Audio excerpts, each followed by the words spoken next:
Well, hi there, friends. Gene Burnett here from geneburnett.com and from Planet Earth, Ashland, Oregon. Here I am. One of my YouTube friends, Janet, she asked me if I could show a little bit about strumming, some of my strumming patterns and how to strum the guitar. And I thought, well, maybe I'll give that a try. I don't really consider myself a musician. I don't understand music theory that well. I don't play complicated stuff in here. I don't know how to play lead guitar. I don't know how to play with other musicians unless I'm anchoring the song and I'm playing rhythm guitar. My right hand is okay. I think my right hand is pretty good, but my left hand is, let's just say, a little error prone, a little clumsy, and I stay in my box. I think I can sound good, but I stay in my box. If I go out of the box, I start to sound bad. But anyways, I have tried to show people occasionally how to strum a guitar, and I'm always shocked at how hard it is for them. Because I've been playing guitar since I was 8. I'm turning 64 this summer, so, you know, a long time ago. And by the time I started strumming, I was probably going, probably 10 or 11 or 12. And, I've been just picking up little bits and pieces of how to do that from one place or another for decades now. And so it's very natural for me to just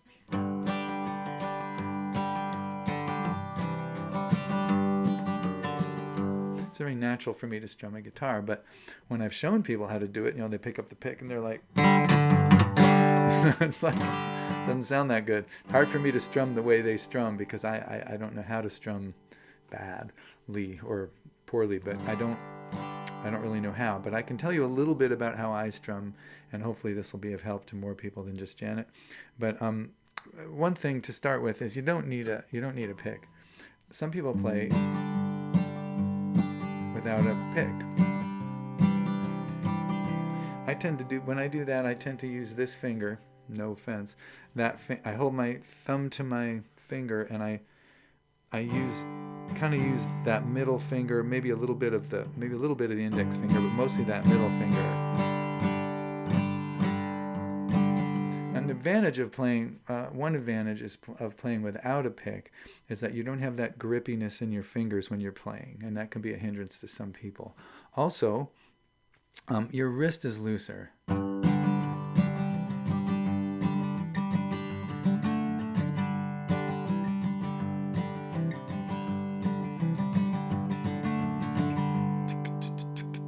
It's not so harsh. It's got a gentle, rounded sound.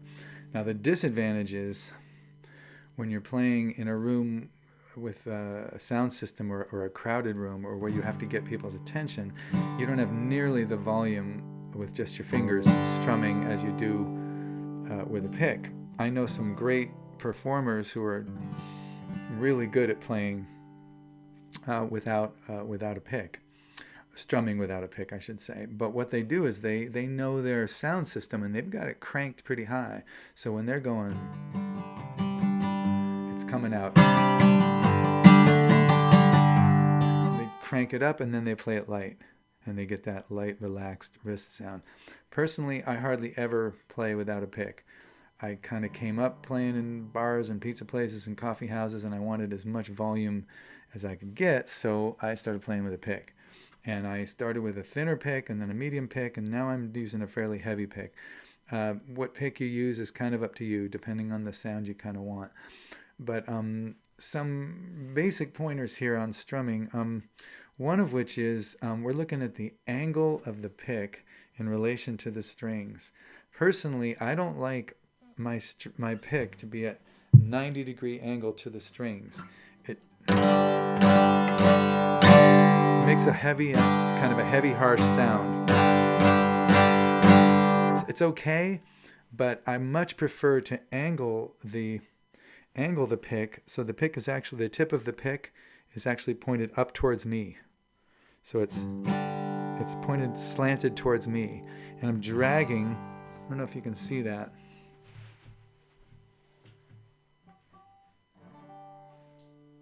I don't know if I can show you. It drags down like that. There we go. It drags down the strings that way. Not perpendicular that way, but drags. Right? So that way, get a smoother tone, not harsh, but a little smoother, not so loud.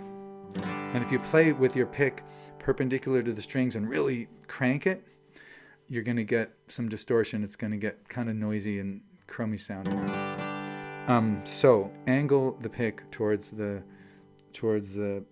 you, and also use the nail of your index finger a little bit. The pick that strums across the strings as well. I'm not trying to have just the pick and nothing else. I've got a little bit of nail in there. Right? Now, notice my other fingers here. I'm letting my pinky, my ring finger there, and even sometimes my index finger touch the actual guitar. That helps give me a sense of where the strings are. Because if I hold my hand in a certain way here, whoops, where is it? There. It's hard to do this with the mirror imaging of the camera, but when I have my fingers there, then I know that my pick is just on the strings. Whereas if I'm holding this separate, it's hard for me to feel where exactly the strings are and hard for me to play accurately. So a lot of people do both, but I think more people play with some fingers on the guitar, just to give you that kinesthetic reference point. A lot of people do that. Some people, I think, play without touching the guitar at all in any way, just their fingers are curled in there. But I find it much more comforting to have that there. Another thing to remember in the general pointers category is don't confuse volume with intensity. They're two different things. So a lot of times people want to play the guitar a little more intense. They want to hit the guitar strings a little bit to make a point, musically and emotionally. And when they do that, they think they have to play those drums loud in order to match the intensity. And you don't have to do that. So for instance,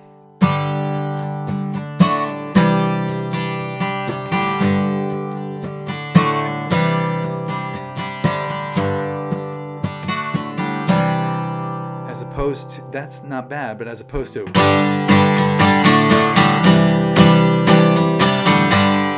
it's just got this blary, blangy kind of sound, especially when you pump it through a sound system. And there are people that when they start to get more intense, they just play louder and louder and louder, and maybe they even have the pick perpendicular to the strings, and they're just banging away, and you can't hear a goddamn thing they're saying because they're beating the guitar. So intense.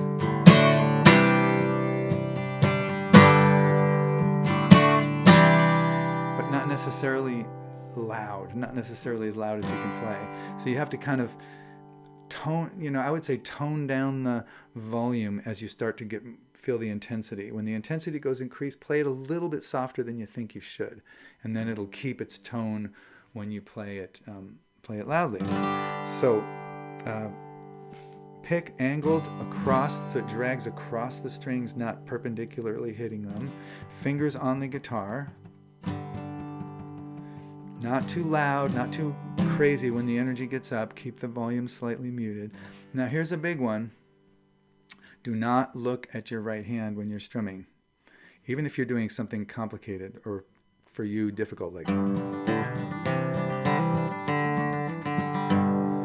Don't look at your fingers. Maybe look once or twice so you can get a map of where the strings are and where your pick needs to be. But looking at your fingers will teach you how to get better at looking at your fingers. It will not teach you to play without looking at your fingers. It won't do that. The only thing that will help you and train you to not look at your fingers is to practice playing without looking at your fingers. So you look straight, you can look in the mirror at home and just look at the mirror and play the lick you want to play. And then if you need to look, because you're always hitting the wrong thing, you can go, okay, that, or whatever. But don't get in the habit of looking at your fingers. You can glance at your fingers. Glancing is fine. You can kind of go. And that way you can keep your contact and energy with whoever you're playing for, and also keep yourself from focusing down here instead of on the song, right? So, same with your left hand. Don't get in the don't get in the habit of looking at your fingers. Look at your fingers when you mark your basic pattern and get your basic notes that you're going to play, and then start practicing without looking at them. You want to feel where the notes are. You want to feel where the strings are, for better or for worse. And that's my best advice, is just practice without looking. Blindfold yourself if you have to, right? Now, another key factor in strumming the guitar and playing songs on guitar when you're strumming is keep the rhythm of the song going at almost all costs. Don't stop that. I mean, I've seen people do it where they stop and they create a, even pros, crack a joke and use it and acknowledge it and go back to playing and everything's funny and fine. But generally speaking, if you've got a rhythm going, keep that rhythm. Even if you forget the chords completely, keep singing and then find the chord when you find it. But when you break that rhythm, you break the spell of the song. And the audience suddenly is like, oh, what happened there? So let's suppose I'm trying to do this.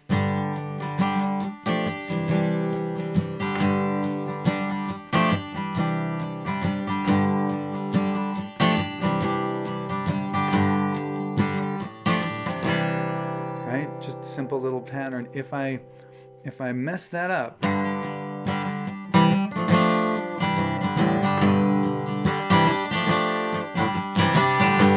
keep that rhythm going as best you can until you get back there.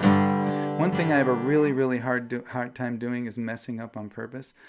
If I'm trying to do it right, I can mess up. But I can't mess up on purpose, so it's frustrating when I'm trying to show how not to do things. But if you're singing a song and you forget the lyrics, let's see, what were those words? Oh yeah, if I'm going on the road, I'm gonna go tonight. Let's see, what was that again? Oh yeah, if I'm going on, keep that rhythm going. If you screw up a chord, keep that rhythm going. Keep that rhythm going. Always stay with the rhythm of the song. Even if you have to let go of the chords for a second, keep that rhythm of the song going as best you can. Now, to find the rhythm of the song, is hard for some people. It was certainly hard for me for many years. I don't have much talent at this stuff. So a couple great things you can do. One is listen to or play along with other people's music. Figure out the key. You can get online.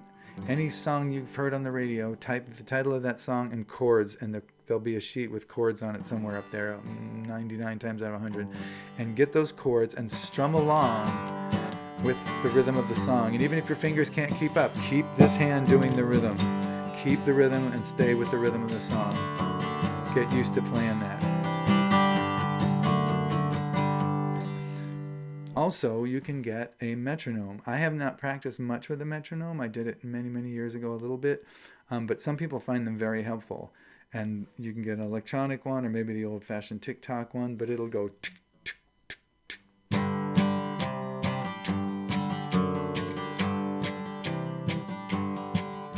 If you play a slower song, slow it down.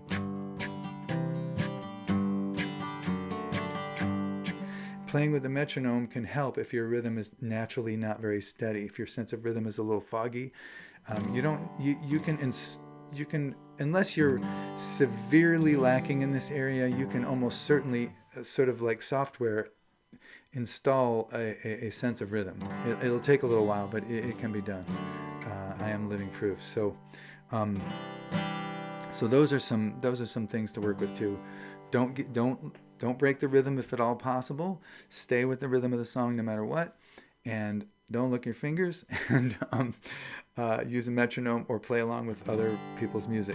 Now, as far as like strumming patterns go, my patterns are mostly based kind of on the shuffles and drum riffs and stuff like that. But one of the simplest things you can do is just strum along with the song, downbeats or down strums. How many years must a man walk down before you call him a man? Da da da da da da da da da. Just downstrokes. You can get extra beats.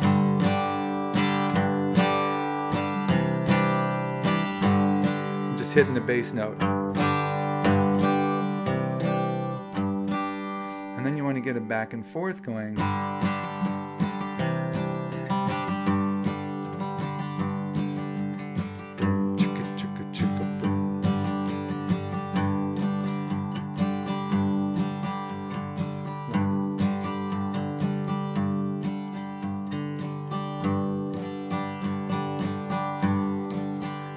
You can find your way to that. If you hear that and you go, wait, is he going up, down, down, up, down, or is he going up, down, down, up, down? Just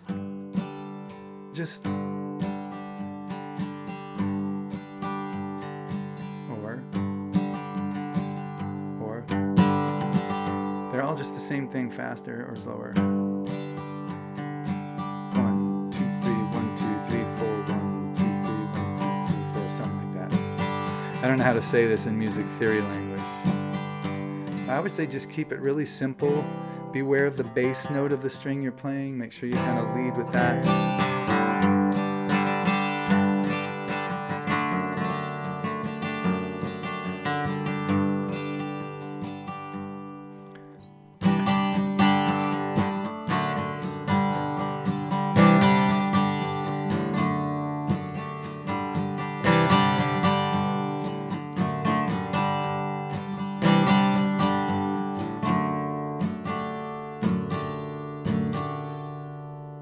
How to tell you how to do that, but playing around with downbeats is a nice start, and then you can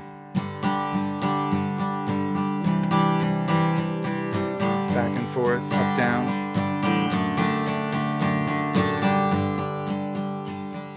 A little faster.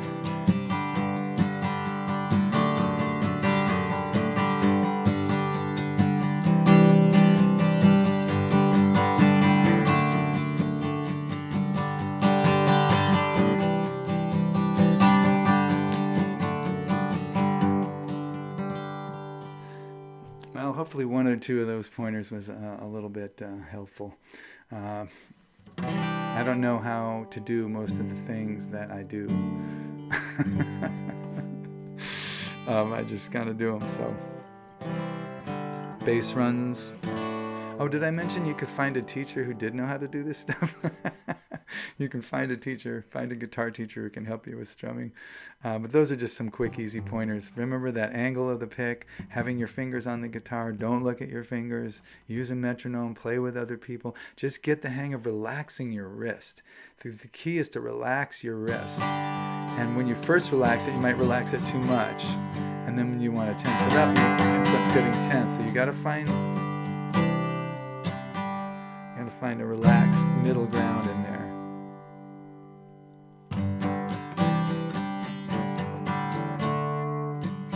It'll take some time, but eventually you'll end up with a strum that is all your own and sounds pretty good too. Don't play too hard, don't play too fast, just relax, keep it smooth.